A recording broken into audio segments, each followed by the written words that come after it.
মৰাণ স্বায়ত্তশাসিত পৰিষদৰ চতুৰ্থ প্ৰতিষ্ঠা দিৱস উদযাপন। উজনি অসমৰ অন্যতম আদিম তথা শক্তিশালী জনগোষ্ঠীৰ মৰাণসকলৰ উন্নয়ন তথা স্বশাসনৰ বাবে গঠন হোৱা মৰাণ স্বায়ত্তশাসিত পৰিষদৰ চতুৰ্থ প্ৰতিষ্ঠা দিৱস উপলক্ষে মৰাণ স্বায়ত্তশাসিত পৰিষদৰ কাৰ্যালয়ৰ প্ৰাংগণত দিনজোৰা কাৰ্যসূচীৰে এক অনুষ্ঠান অনুষ্ঠিত হয়।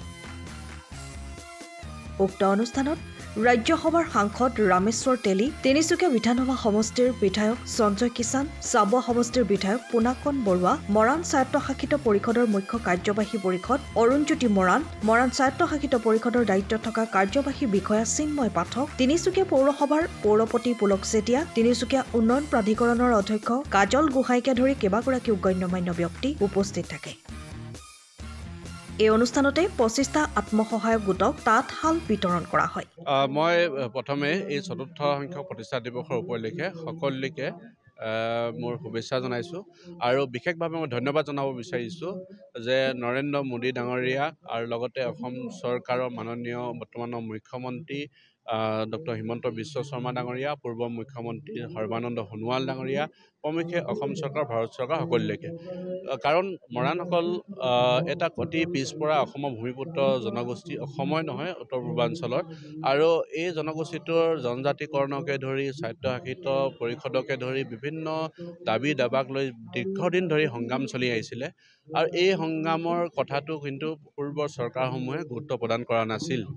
আৰু এই বিষয়টো লৈ ভাৰত চৰকাৰ, অসম চৰকাৰে শেহতীয়াভাৱে ২০১৪ চনত যেতিয়া নৰেন্দ্ৰ মোদীৰ নেতৃত্বত ভাৰত চৰকাৰ গঠন হ'ল আৰু ২০১৬ চনত অসমত সৰ্বানন্দ সোণোৱাল ডাঙৰীয়াৰ নেতৃত্বত চৰকাৰ গঠন হ'ল, তেতিয়াৰ পৰাই এই বিষয়ক লৈ যথেষ্ট চিন্তা চৰ্চা কৰি কেনেধৰণে মৰাণসকলৰ উন্নয়ন কৰিব পাৰি, মৰাণসকলৰ বিকাশ কৰিব পাৰি, তাৰ কাৰণে কাম হৈ আছে আৰু তাৰ কাৰণে ধন্যবাদ জনাইছোঁ। জনজাতিকৰণৰ প্ৰক্ৰিয়াটো ইতিমধ্যে দুয়োখন চৰকাৰে খুব ভাল ধৰণে আগবঢ়াই লৈ গৈছে। কিছু সৰু সুৰা টেকনিকেল কাৰণত ৰৈ আছে যদিও মই ভাবোঁ সোনকালেই জনজাতিকৰণৰ ব্যৱস্থাও পাব। তো গতিকে আজি এই প্ৰতিষ্ঠা দিৱসৰ শুভ মুহূৰ্তটোত মই সেইখিনিও আশা প্ৰকাশ কৰিছোঁ।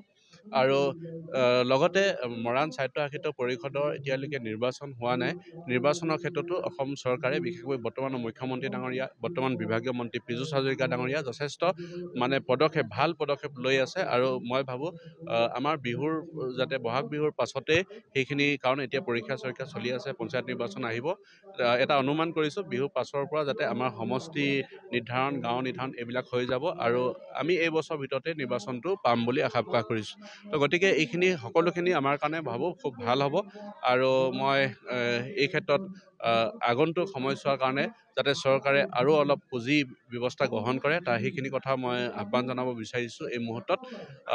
আৰু সকলোকে যাতে আমাক দিহা পৰামৰ্শ দিয়ে, সকলো শ্ৰেণীৰ ৰাইজে একেবাৰে নিম্ন স্তৰৰ মানুহৰ পৰা আমি উচ্চ স্তৰৰ মানুহলৈকে সকলোকে লৈ কাম কৰিবৰ কাৰণে, সকলো জাতি জনগোষ্ঠীক লৈ কাম কৰিবৰ কাৰণে আমি অট'নমাছ কাউন্সিলে সদায় এটা উদাৰ মন লৈ, এটা খোলা মন লৈ কাম কৰিবলৈ চেষ্টা কৰিছোঁ আৰু সেইখিনি ক্ষেত্ৰত সকলো জাতি জনগোষ্ঠী আমি সম উন্নয়ন, সম বিকাশ আৰু সমন্বয় ভাতৃত্ববোধ সকলোবিলাক দিশ চালি জাৰি চাই আমি কাম কৰিম, এই কথাখিনিকে সংকল্প লৈছোঁ।